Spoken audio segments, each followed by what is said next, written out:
अक्सर आप जब भी अपनी छुट्टियां बिताने का प्लान करते हैं तो आपके मन में Jim Corbett national park Ramnagar का नाम जरूर आता होगा। लेकिन क्या आपको पता है कि आप जिस जगह पर जाने वाले हैं उसका नाम कॉर्बेट नेशनल पार्क कैसे पड़ा? नमस्कार, मैं हूं योगेश भट्ट और आप देख रहे हैं उत्तराखंड न्यूज टुडे नेटवर्क। दरअसल बात थी आजादी से पहले की, जब देश में ब्रिटिश हुकूमत का शासन हुआ करता था और इसी दौर में अपने उत्तराखंड में भी एक मशहूर शिकारी था जिनका नाम था जेम्स एडवर्ड कॉर्बेट, यानी दुनिया जिसे आज जिम कॉर्बेट के नाम से जानती है। जिम कॉर्बेट भारतीय लेखक, दार्शनिक और ऐसे शिकारी थे जिसने बाघ की दुनिया में अनगिनत रहस्यों को उजागर किया और बाद में बाघ के संरक्षक यानी प्रोटेक्टर बन गए। कुमाऊं हो या गढ़वाल में जब कोई आदमखोर शेर आ जाता तो वहाँ के लोगों द्वारा जिम कॉर्बेट को ही बुलाया जाता था। जिम कॉर्बेट वहाँ जाकर सबकी रक्षा कर उस आदमखोर शेर को मारकर ही लौटते थे। जिम ने उत्तराखंड के गढ़वाल जिले में अनेकों आदमखोर बाघों को मारा, जिसमें रुद्रप्रयाग का आदमखोर तेंदुआ भी शामिल था। बचपन से ही शिकार के शौकीन जिम कॉर्बेट अपने समय के सबसे मशहूर हंटर थे।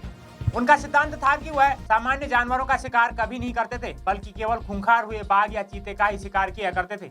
उनके बारे में यह मशहूर था कि यदि कहीं कोई आदमखोर बाघ या चीता जनता को परेशान कर रहा हो तो उन्हें खत लिखकर उनसे मदद मांगी जाती थी।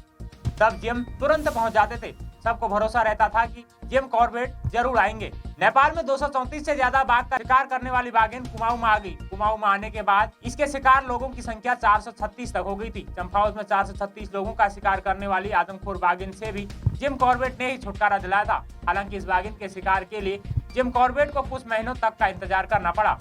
अपने इसी शिकार पर उन्होंने किताब लिखी है।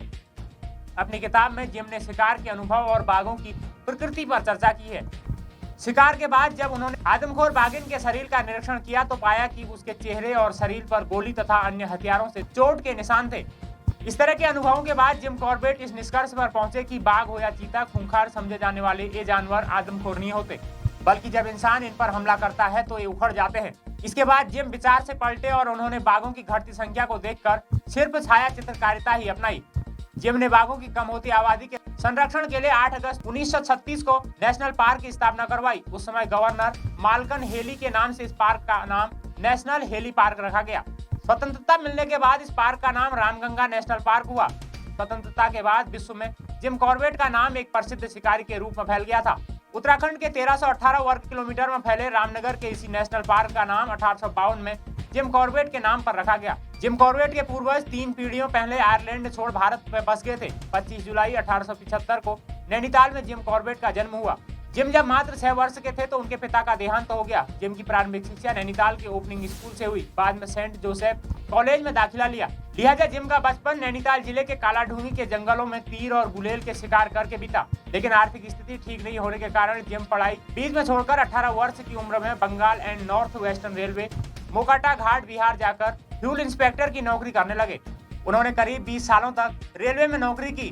फिर वह नौकरी छोड़कर रेलवे में ठेकेदारी करने लगे। जिम कॉर्बेट की भारत के प्रति अकूक श्रद्धा थी। जिम कॉर्बेट जीवन के अंतिम वर्षों में अपने मूल देश चले गए थे। केन्या में 19 अप्रैल 1955 को जिम कॉर्बेट का निधन हो गया। आज विश्व में उनका नाम प्रसिद्ध शिकारी के रूप में आदर से लिया जाता है। तो दोस्तों, अब तो पता चल गया होगा कि जिम कॉर्बेट नेशनल पार्क का नाम कॉर्बेट पार्क कैसे पड़ा। अगर आप कभी यहाँ गए हैं तो हमें कमेंट्स कर बताओ और ऐसी जानकारी के लिए हमारे channel Uttarakhand news today network को सब्सक्राइब करते चलो। नमस्कार।